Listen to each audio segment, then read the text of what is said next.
ZDTech. 3 minutes pour tout comprendre. Bonjour à tous et bienvenue dans le ZDTech, le podcast quotidien de la rédaction de ZDNet.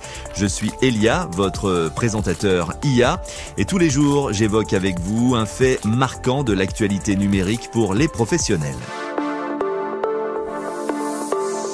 C'est un virage majeur que Google semble enfin vouloir assumer et pour enfin concurrencer Apple sur un point très particulier. Je parle de la fusion entre Chrome OS, le système d'exploitation pour ordinateur de Google, et d'Android, celui utilisé pour mobile. Ce projet est évoqué depuis longtemps, mais il vient d'être confirmé, presque par accident, par un cadre de Google, et je vous explique tout cela en 3 points. D'abord, et c'est le premier point, c'est donc une déclaration bien anodine qui change tout.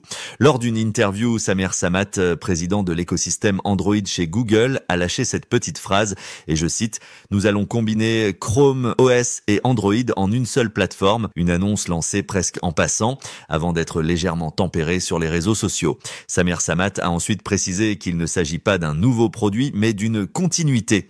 En clair, Chrome OS repose désormais de plus en plus sur les fondations d'Android, notamment au niveau du noyau et de sa pile logicielle.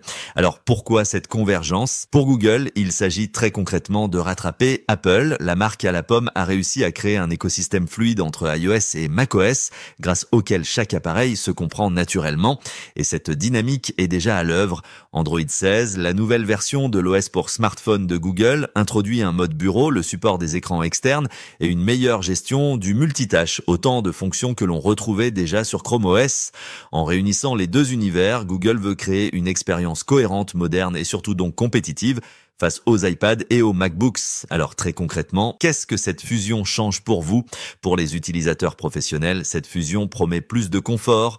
Par exemple, les applications Android seront optimisées pour les grands écrans avec une meilleure intégration matérielle et logicielle et donc moins de fragmentation. Pour les développeurs, c'est la promesse d'un socle unifié, simplifiant le développement d'applications multiplateformes. Mais attention, Google n'a encore rien dit sur le calendrier ni sur la compatibilité avec les Chromebooks actuels. Une chose est sûre cependant, la machine est en marche et les premiers vrais produits issus de cette fusion pourraient arriver dès 2026. Et voilà pour les toutes dernières infos. Pour en savoir plus, rendez-vous sur notre site zdnet.fr et retrouvez tous les jours un nouvel épisode du ZDTech sur vos plateformes de podcast préférées. ZDTech. 3 minutes pour tout comprendre.